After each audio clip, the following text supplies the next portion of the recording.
Hey guys! So I just got back from a 2-week trip to Japan, and as you guys can see, I'm in recovery mode. This makes for a great topic, planning for, enduring, and recovering from trips. Okay, woo, that's much better. My face is already feeling a lot better, and I still have a lot of work to do because all that travel really takes it out of me, emotionally and physically. And unfortunately for me, I have MTAC coming up really soon, so I'm kind of juggling recovering from Japan and prepping for MTAC, which is a whole nother vlog entirely. So, in today's My Life with ADHD, I want to talk about prepping ahead, navigating while in the country, distractions and limitations, dealing with feeling overwhelmed, and then when you return, how to bounce back to work. So let's go ahead and get started with prepping ahead. So for me, I work from home. I do comics, I do tutorials, both video and written, and then I have some responsibilities for how to be a con artist in Ink Drop Cafe.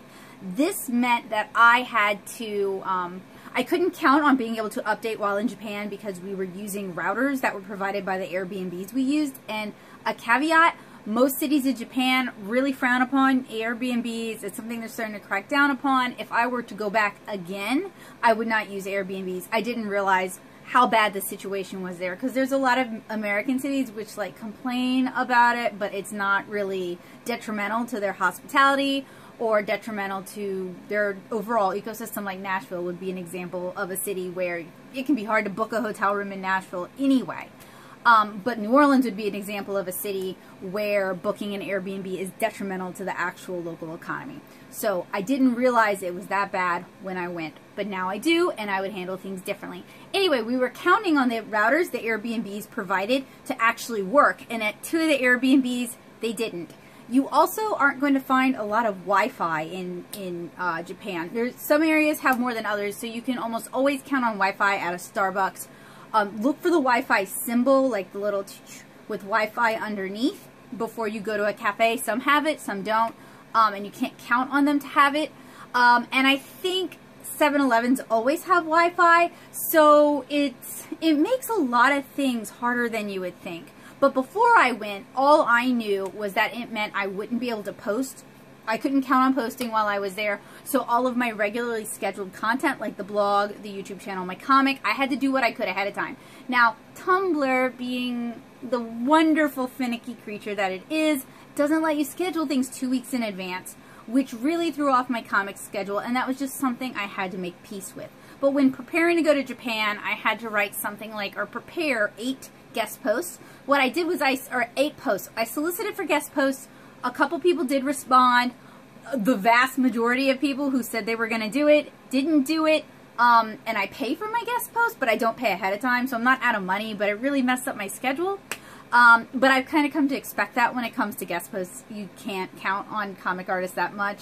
Things come up. Sometimes they're flaky. Sometimes they take on more than they can chew. I know I'm guilty of that, so I can't even be mad. It's just disappointing because it sounded like really cool stuff. So what that meant for me is that I had to write double time to make sure I had content to cover those gaps.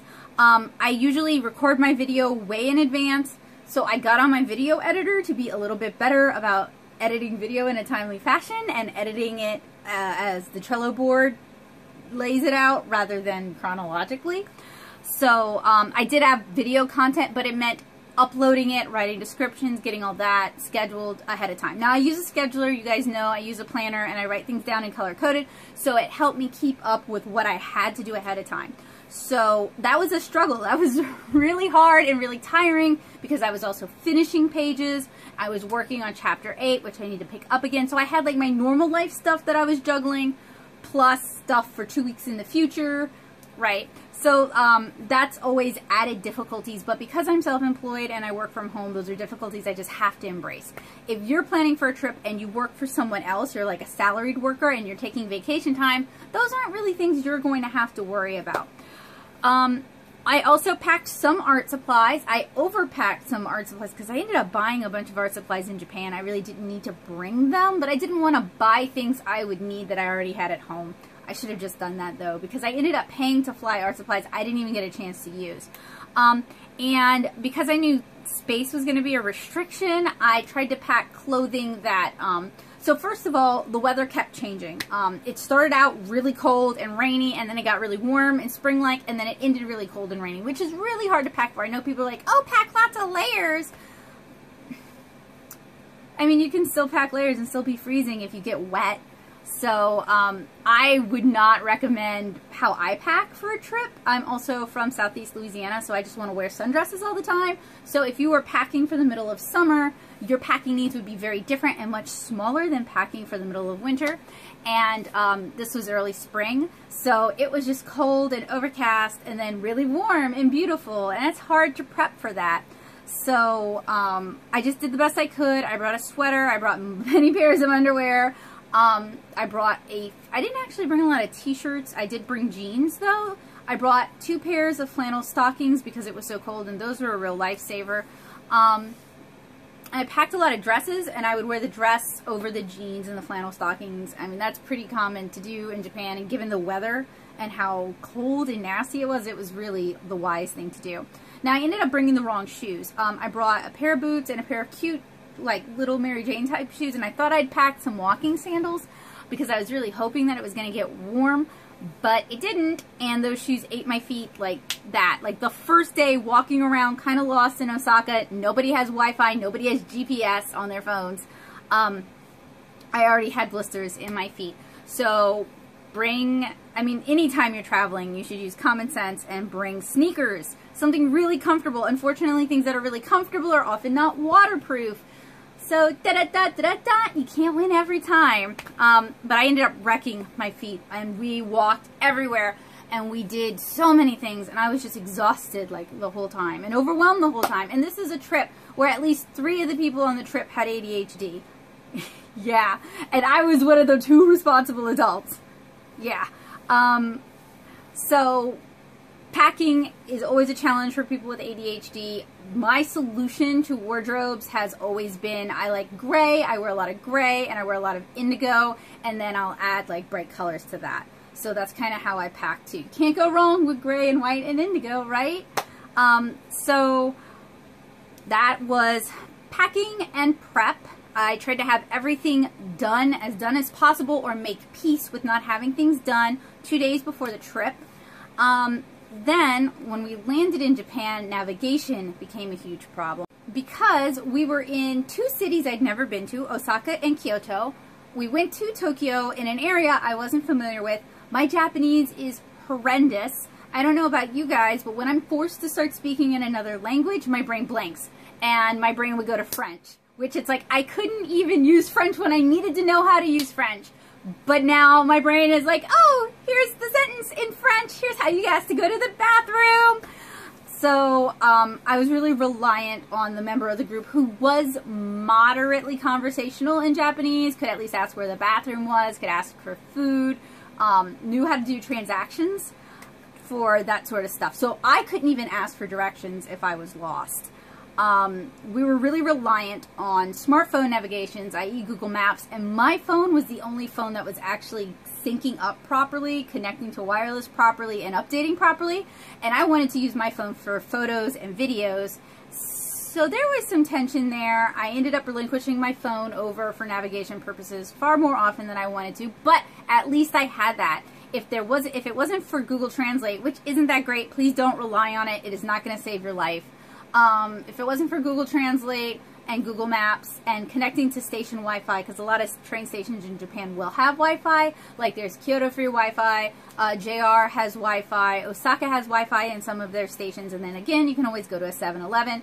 If it wasn't for that, navigation would have just been impossible. As it was, it meant we needed to know where we were going before we left the Starbucks or the station or whatever. We needed to know where we were going, have it pulled up, and have it navigating, actively navigating.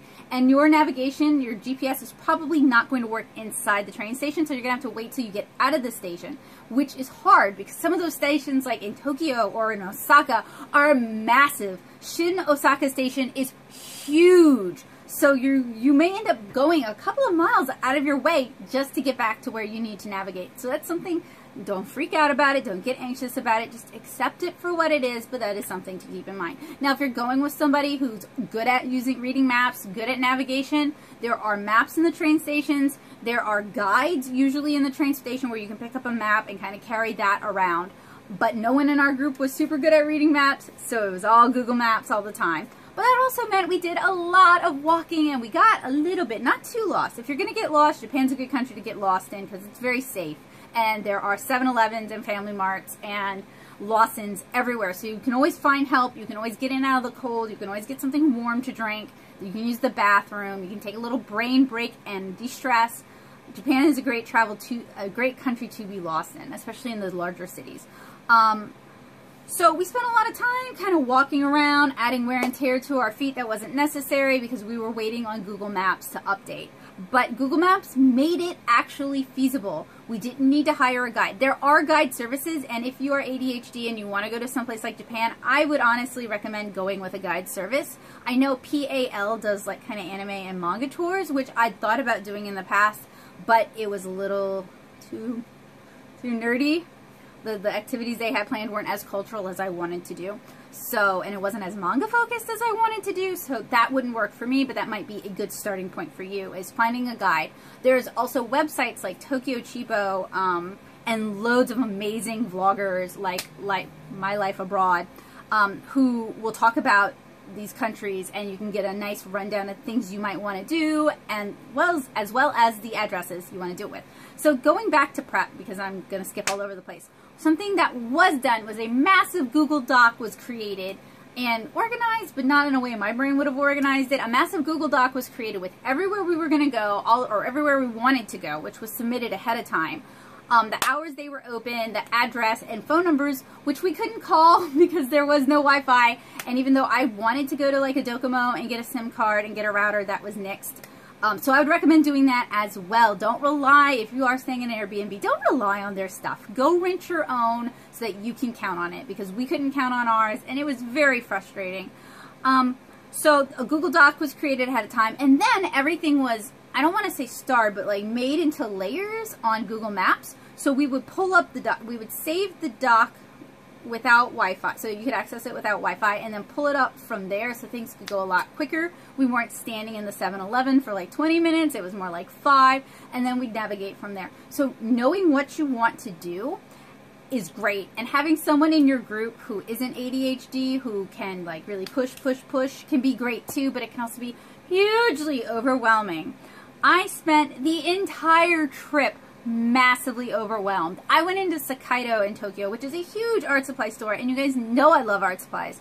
I went into Sakaido and I was overwhelmed within 5 minutes, and I've been to Sakaido before and I didn't feel that way the last time, but I was so burnt out from this trip that I was already like La La Land by the second floor. So overwhelm is very likely to happen. If you don't deal with crowds, if you don't like crowds, you're going to feel overwhelmed. If you don't like flashing bright lights all the time, you're going to be overwhelmed. Some cities are better than others, especially in Japan. Osaka and Tokyo are very overwhelming. Lots of bright lights, lots of advertisements, lots to see. Noise, music in stores, announcements, people everywhere, people bumping into you, some of them on purpose, which was really weird.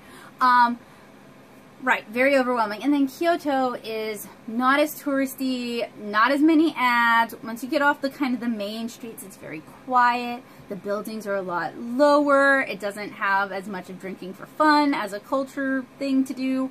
So if you pick your city right, you can have a really great time and not feel frazzled the whole time.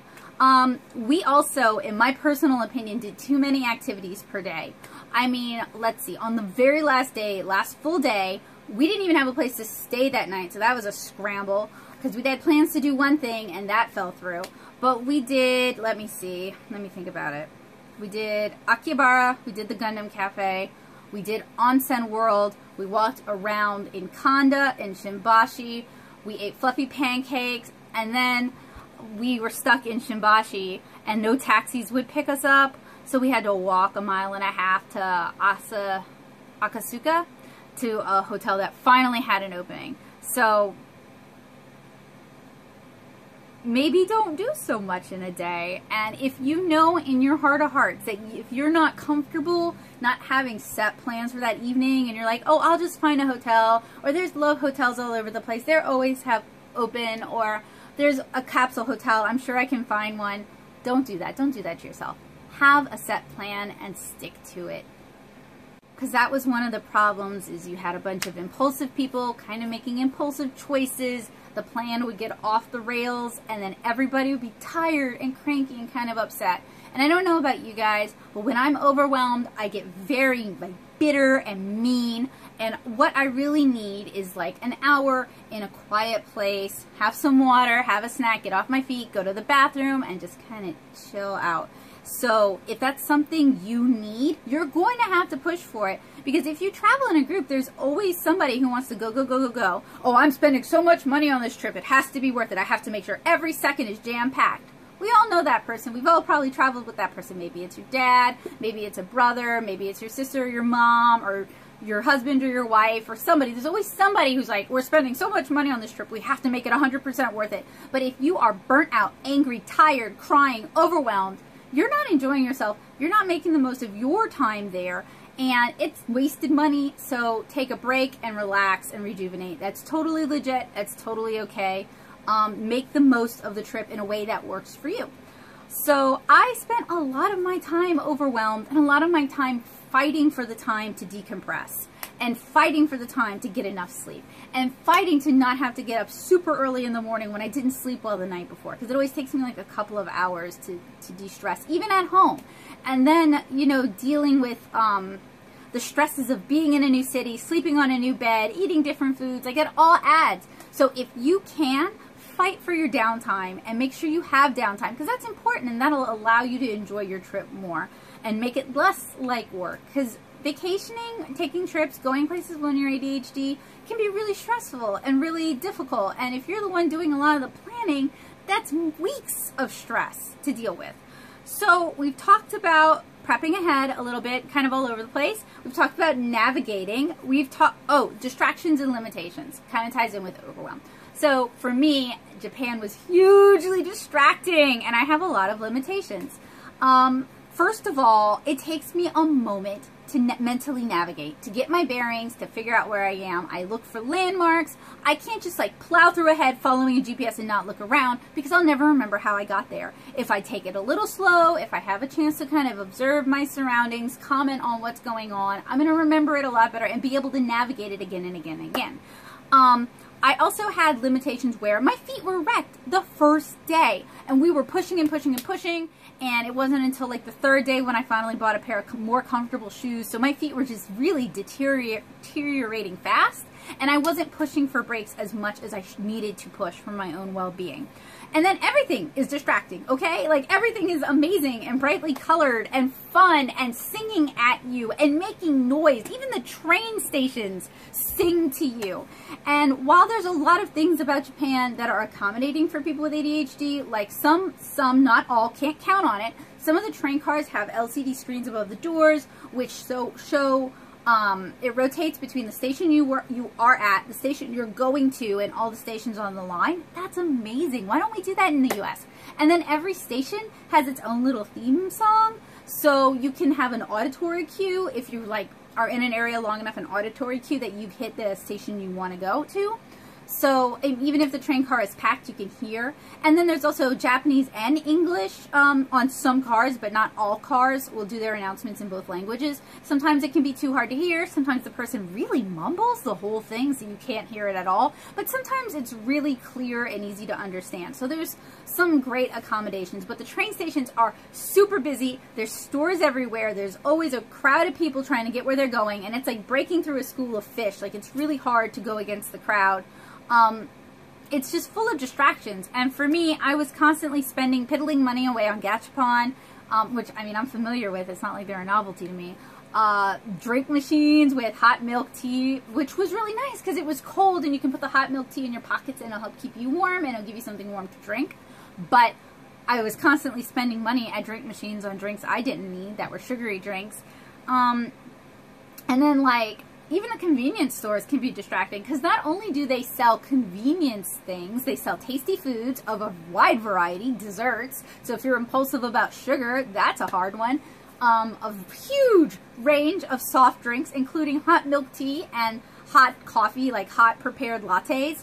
Art supplies and stationery supplies and home goods. I mean, the convenience stores sell everything, and that's not even going into like shopping districts, right? Like Akihabara, for example, or Dendentown, which are anime and manga shopping districts where there's lights and arcades and noises, and the lights are so bright in the stores, and it's just a lot, and it's stressful, and it's tiring, and it's a lot. So you could be totally into it and excited for it and still feel like you're having a terrible time because you're tired and you're overwhelmed and there's too much mental stimulation. So distractions and limitations, you may hit limits you didn't know you had, because maybe you're from a small town, a small quiet town in America where the sidewalks curl up at 5 o'clock every day and there's just nothing to do after that. And then you've never been to a huge city like Tokyo or New York, and it's just a massive, overwhelming thing that kind of takes over, and you just feel terrible all the time and you don't know why. So like, even if you think you're cool, if you haven't experienced it, you don't yet know how uncool it is. Not saying those cities are uncool, but those feelings can be very overwhelming and just horrible, distraught feelings. So if you need downtime to feel emotional, you need to press for that. And it can be hard. If you're traveling with a group, my go-to is usually to be like, oh, shouldn't we da-da-da-da-da? And that's my way of saying, hey, I want to do this. It's really hard for me to say, hey, I want to do this, for a lot of reasons. But I'm working on that, because with being direct, it makes it easier to defend what you need. And just stick by it. Like, no, I need to take a break. No, we've been walking for 3 hours. I need to use the bathroom and I need something to eat. No, I'm tired of walking around this same stupid block while the GPS tries to decide what it's doing. We're going to take a break and let it figure itself out. Like, it's okay to stand up for what you need, and you're going to need to stand up for your limitations, because you're going to have them. Everybody's going to have limitations when traveling, and people travel differently. So ideally, you're going to pick a group of people who travel kind of the same way you do. I feel like there's two types of vacationers / travelers. People who want to take it slow and take it easy and just enjoy themselves, and people who want to do as much as they possibly can, even if it means no sleep. And I'm one of the first people. I want to take it slow. I want to take it easy. I want to do a lot of drawing. I don't want to be drawing while I'm walking. I want to eat and take breaks and just enjoy things. So it might be important that you have to defend that. So finally, we're going to talk about how to bounce back into work when you do get back. Now, I highly recommend, if you can, having 2 or 3 days of just kind of slowly getting back into the grind. But that's not possible for most people, right? Like, that's just not feasible. It would be great, and it's a great way to recover, because if travel is anything like doing conventions, there's a period where you're kind of depressed, and that's because you exerted so much. Even if you're an extrovert or an ambivert, you've exerted so much, you need time to kind of recuperate. And you don't want to be doing conventions or retail or business, like sales pitches to people, when you're feeling like that, because you're not going to be able to give it your best. You want to give yourself time to take a nice break and relax, recuperate. But some of us have to bounce back into work immediately. Like I said, I have MTAC coming up, not this weekend, but next. I don't have a lot of time to just not do anything. So the very first thing I did is I started making a list on one of my favorite knock-knock pads. I started making a list of all the things I'm going to need to do.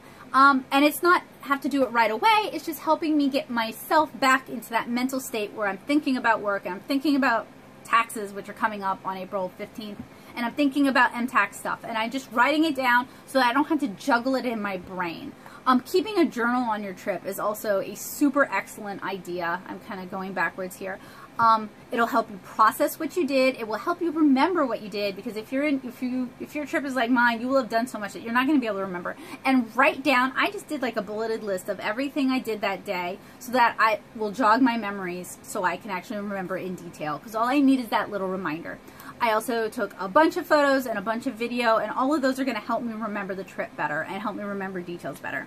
So we've got our list, and I just wrote down everything I need to do. And some of it's really basic, like Patreon newsletter, ADHD vlog Japan, ADHD vlog, comm planning for MTAC, unpack, schedule comics, and then 2 pages on site, 1 page on Tumblr, just stuff like that. And it's not all stuff that has to be actionable today or right now, but stuff I'm thinking about, getting back in the grind, figuring out how I'm going to do things before I start doing them, because that's really important for me. I'm fairly impulsive, and I also tend to bite off more than I can chew and then get overwhelmed. And this helps me kind of decompress, feel productive, and get back into what I'm doing. And then I can just pick off the easy ones to begin with and then work my way back up into my group. So that was kind of a very rambly, very all over the place My Life with ADHD travel edition vlog. Why don't you guys share with me your travel experiences, your travel stories down in the comments below. Share with me one way your ADHD was really beneficial for your traveling and one way your ADHD makes traveling very hard and very difficult. And I'll go ahead and lead off. So one way my ADHD made traveling fun is that I am very willing to try new things, new foods, maybe even explore a little bit, so long as we don't have something else immediately after. I can use my impulsivity to force myself out of my comfort zone and do fun things. So we went to see sumo, we went to see kabuki, we went to the Kyoto International Manga Museum, we went to the Ghibli Museum, and I had this really intense emotional reaction there. Like, I cried because I think my ADHD probably makes me a more emotional person. So I felt that really intensely. We stayed at a ryokan. Like, we had all of these experiences that I could get really enthusiastic about because there's still a bit of like childish wonder that I'm able to experience, and I was able to experience it there while I was in Japan. So that's one way that my ADHD made traveling really good. One way my ADHD made traveling really bad is that when I hit my limit, and it's about, you know, we've been walking for an hour, we don't know where we're going, I'm hungry, I have to pee, I'm thirsty, it's cold, and it's raining on me, or it's 4 in the morning in Tokyo and I'm not sure if the hotel we booked at will actually honor our reservation, right? Like, that's my hard limit. And I start getting mean and I start getting snippy and I have to just keep my mouth shut because I'm going to say something I'm going to regret. So dealing with feelings of overwhelm, wanting to shut down, and then wanting to lash out at others make me a terrible travel companion. And I think it's that neurological overwhelm from the ADHD that makes that happen. So that's something I'm going to have to work on. And one of the ways I can work on that is defending my limits and making sure we stick to them. And if I want other people to respect my limits, I have to respect their limits as well and be like, oh, okay, sure, yeah. We'll take an hour break. Yeah, like, we can go sit at a Starbucks, whatever, that's cool. I'll do some sketching, I'll upload a couple of videos. Yeah, that's good, man. That's fine. Respecting other people's limits and respecting your own limits are important for me and things that I need to do. So yeah, let me know one way your ADHD makes traveling fun or more enjoyable or adds to the experience, and one way your ADHD is detrimental to you enjoying travel. And I'll see you guys again next week with another My Life in ADHD. Bye, guys, or My Life with ADHD. Bye, guys.